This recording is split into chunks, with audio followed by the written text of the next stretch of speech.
हमारी जो सरकार है उसमें भी आपको सुविधाओं की कमी नहीं है, लेकिन कुछ बच्चे जो है एक चीज का बहाना बनाते हैं कि हमारे पास संसाधन नहीं थे।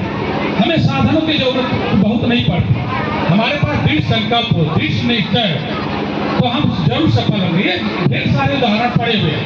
अगर हम जो है महाभारत में देखते हैं तो एकलव्य के पास जो है गुरु भी नहीं, उनके पास जो है धनुष बाण भी नहीं थे, लेकिन उन्होंने अपने गुरु की प्रतिमा बनाकर उन पर आस्था रखकर, विश्वास रखकर और अपने लक्ष्य को निर्धारित करके मरे हुए जानवरों के पसलियों से धनुष बनाकर और सरखंडे की जो है तीर बनाकर जो है दुनिया का सर्वश्रेष्ठ धनुष बन सकते हैं। तो आप तो इतने अच्छे विद्यालय में पढ़कर दुनिया में अपना नाम नहीं कर सकते हैं?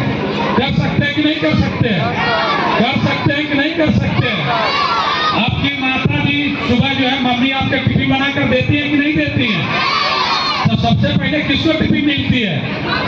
हमको मिलती है। तब उसके बाद आपके पापा को मिलती है, तब जाके पापा आपको काम करते हैं। किसी के पिताजी जो है परचून की दुकान पर काम कर रहे होंगे, किसी के पिताजी जो है साइकिल के दुकान पर काम कर रहे होंगे, किसी के पिताजी जो है फैक्ट्री में काम कर रहे होंगे, किसी के पिताजी, सबके पिताजी नौकरी नहीं कर रहे होते, लेकिन सबके पिता का एक ही उम्मीद होती है कि हम मेहनत करेंगे तो हमारा बेटा पढ़ लिख कर अगर बड़ा हो जाएगा, कुछ बन जाएगा तो मेरे दुख तकलीफ खत्म हो जाएंगे। तो आप अपने दुख तकलीफ खत्म करने की बात नहीं सोचते हैं, ये आपके दुख तकलीफ खत्म हो जाए, आप आगे बढ़ जाए, उसके लिए करते हैं। तो मैं सभी बच्चे बच्चियों, अध्यापक परिवार को सबको शुभकामना दूंगा। बच्चों को यही कहूंगा कि आगे बढ़ने के लिए बच्चियां, हमें इस बात को नहीं सोचना चाहिए कि हम लड़की है, हमें अवसर नहीं मिलेगा। नहीं, अब हमारी सरकार भी आगे आई है, माता पिता भी आपको भेजे हैं, इसी उम्मीद से भेजे हैं कि आप अच्छा करेंगे, समाज का नाम रोशन करेंगे।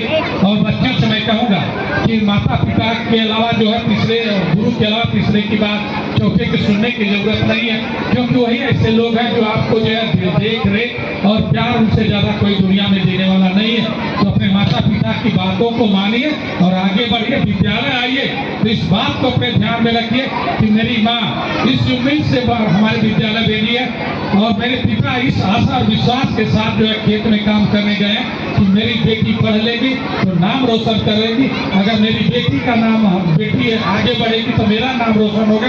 तो आसपास की जो बेटियां जो पढ़ने नहीं जाती हैं उनके भी अवसर मिलेगा, उनके भी माता पिता जो है विद्यालय भेजने का काम करेंगे। तो मैं सभी बच्चों को ढेर सारी शुभकामना, बधाई दूंगा और इन्हीं चंद शब्दों के साथ मैं अपनी बातों को विराम दूंगा। जय हिंद, जय भारत। और चलते चलते बस मैं यही कहूँगा कि सीढ़ियाँ उन्हें मुबारक हो, सीढ़ियाँ उन्हें मुबारक हो जिन्हें छत पर जाना है। आप सभी की तो मंजिल आसमां है, रास्ता स्वयं बनाना है, रास्ता स्वयं बनाना। ये आपके ऊपर निर्भर करता है कि आप आगे जाना चाहते हैं कि पीछे रहना चाहते हैं। आप हमेशा जो है दूसरे के सामने झुकना चाहते हैं कि दूसरा आपके सामने झुके, ये आपके ऊपर निर्भर करता है। अगर इस समय आप 6 घंटा सर झुकाकर 8 घंटा सर झुकाकर पढ़ लेते हैं तो जिंदगी भर किसी के सामने सर झुकाने की जरूरत नहीं पड़ेगी। अगर आज नहीं पढ़ेंगे तो जिंदगी भर दूसरों के सामने सर झुकाते फिरेंगे। ये आपके हाथ में है, ये निर्णय आपके हाथ में है। इसी चंद शब्दों के साथ मैं अपनी बातों को विराम देता हूँ। एक बार सभी लोग जोर से बोलेंगे, भारत माता की, भारत माता की, वंदे वंदे, हर हर महादेव, जय श्री शंकर। हर हर महादेव के नाम पे शंकर जी का कोई है।